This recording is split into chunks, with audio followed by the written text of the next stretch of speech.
அதிமுக வெற்றி பெற்றால் வருடத்திற்கு ஒவ்வொரு குடும்பத்திற்கும் மானிய விலையில் 3 இலவச சிலிண்டர் வழங்கப்படும் என பாலக்கோடு தொகுதி அதிமுக வேட்பாளர் KP அன்பழகன் தெரிவித்தார்.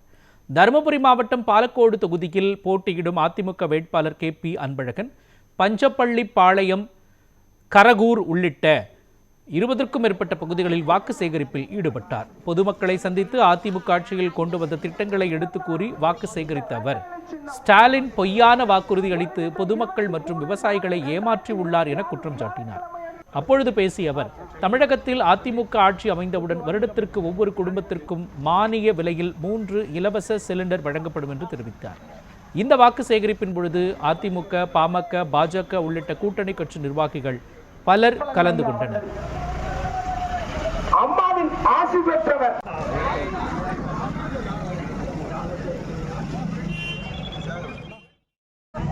இன்னைக்கு முதலமைச்சரோட பெரிய ஆள் யாருன்னா இருக்கிறாங்களா நாட்டுல?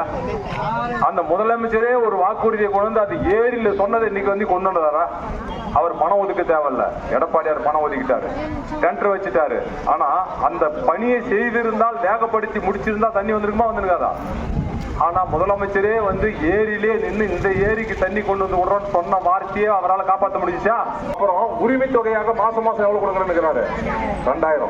தகுதி உள்ளவர்கள் தகுதி இல்லாதவங்க பிரிச்சுட்டாங்கல்ல இவங்க. பாதி பேர் கொடுக்கறது, மீதி பேரு இல்ல. எடப்பாடியார் வந்து எல்லாத்துக்கும் கொடுப்பாரா? பாதி பேருக்கு தான் கொடுப்பாரா? எல்லாரும் கொடுப்பாரு. நம்பிக்கை